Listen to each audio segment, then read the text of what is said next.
Bonjour Jacqueline, bonjour à tous nos auditeurs. Aujourd'hui donc portrait de femme continue, c'est notre 5e portrait. Jacqueline Engrave, bonjour. Oui, bonjour Odile, bonjour à toutes et à tous. Alors aujourd'hui, nous allons parler d'une femme de science, d'une savante, une femme de science et des Lumières, donc du XVIIIe siècle, qui s'appelle Émilie du Châtelet.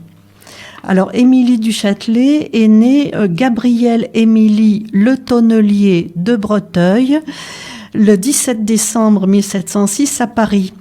Elle a reçu dans sa famille une éducation exceptionnelle pour l'époque et elle a vécu une enfance heureuse dans une atmosphère d'intellectuel offerte par ses parents, ce qui l'a préparée à ce qu'elle est devenue par la suite.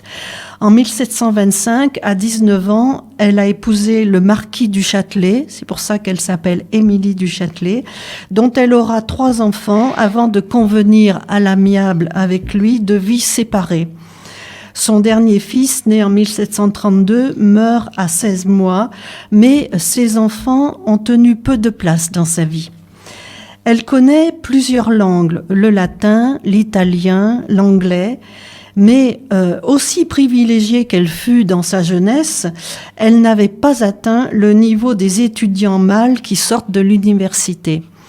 Elle se trouvait donc en butte aux difficultés des autodidactes, travail solitaire, lecture difficile que nul ne vient éclairer, c'est le sort de tous les autodidactes, même encore aujourd'hui. Donc Maupertuis fut son premier professeur, puis Clairaut et Koenig. Donc en 5 ans, grâce à eux, elle accumule tellement de connaissances qu'elle passe du stade de l'amateur éclairé à celui de spécialiste reconnu.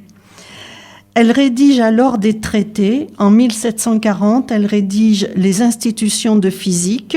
En 1747, celui qui est le plus connu, le discours sur le bonheur. Vivant avec Voltaire, son alter ego, le grand homme de sa vie, à Cirey, dans son château de famille, elle a pour suprême ambition d'être la première femme de science de son temps. Femme d'apparence, homme par l'esprit, Voltaire la qualifie de Madame Pompon Newton, car elle est femme par son amour des fanfreluches. C'est vrai qu'elle s'habillait avec des pompons et des bijoux en abondance, et homme par son goût non moins immodéré de la physique et de la géométrie. Mathématicienne, physicienne et femme de lettres, première grande scientifique française, elle s'illustre par la traduction française des principes mathématiques de la philosophie naturelle du physicien anglais Newton. C'est là, en fait, sa grande œuvre, son œuvre essentielle qu'elle a poursuivie jusqu'à la fin de sa vie. Elle a contribué aussi à populariser en France l'œuvre du savant allemand Leibniz. C'est une femme au franc-parler, une femme libre qui a eu plusieurs amants, passionnée par la vie, amie intime de Voltaire jusqu'à sa mort en 1749, même si en 1745, elle s'éprend du poète Saint-Lambert. Voilà. Cependant, tout en ayant cette volonté ouvertement affirmée d'être une femme de science libre, Madame du Châtelet n'échappe pas au destin féminin. Épouse, mère et maîtresse de maison. D'ailleurs, elle décède à 43 ans d'un accouchement difficile. Comme d'autres femmes, avant et après elle, elle souffrira de cette contradiction des valeurs, mais elle choisira délibérément de se consacrer à la science. C'est une savante, mais depuis Molière et la fameuse tirade de Chrysale dans Les femmes savantes de 1672, XVIIe siècle, dont on pourra lire un extrait si on a le temps, eh bien, le qualificatif de savante est doublement péjoratif, avec l'idée de dédain et de vanité. Quand il est accolé au nom de femme, il signifie même tout le contraire de ce qu'il exprime au masculin. Entre un savant et une femme savante, il y a un monde. Le premier est admiré, la deuxième est tournée en dérision. Son œuvre multiple est enfin reconnue maintenant au XXIe siècle, mais jusqu'à cette période récente, et pendant 2 siècles, les historiens ont ignoré la femme de science au profit de la maîtresse de Voltaire, comme ce sera le cas quasi systématiquement pour d'autres femmes, notamment des artistes, que nous verrons plus tard. Et ce, dans le but évident, quoique non avoué, de diminuer son mérite. À cet égard, voici comment la présente le dictionnaire Robert des noms propres. Je cite, « Fort savante et férue de science, elle écrivit divers traités.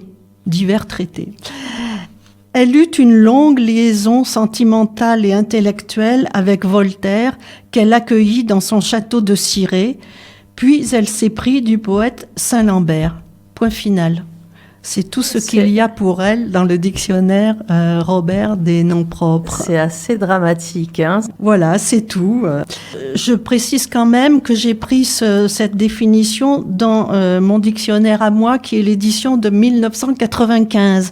On peut peut-être penser que les éditions nouvelles ont fait des progrès de ce point de vue-là. Alors, on peut terminer par une citation d'elle à propos du bonheur, justement.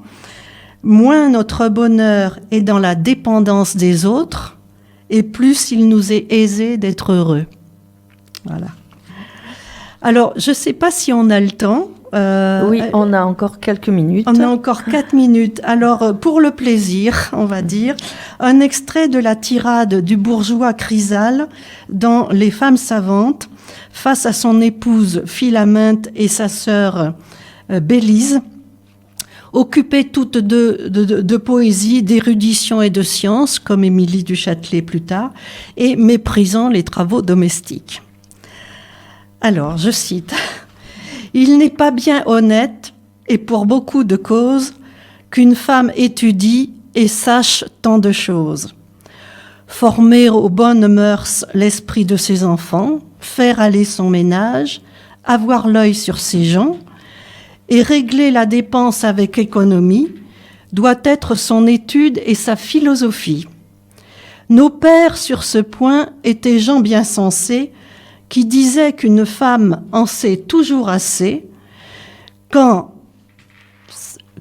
la capacité de son esprit se hausse à connaître un pourpoint d'un haut de chausse. » Alors voilà ce que Molière faisait dire à Chrysale dans Les femmes savantes, et c'était au XVIIe siècle, et Émilie, elle est du début du XVIIIe siècle, mais c'est la suite quand même. Voilà. Merci Jacqueline. Donc Merci. On se retrouve la semaine prochaine pour ces portraits de femmes. On changera de siècle, on D'accord. ira au 19e. Merci Jacqueline. Merci on à vous. Qu'on retrouve donc ces émissions sur notre site www.fréquencemistral.com, onglet de Digne-les-Bains, sur nos émissions. Bonne journée.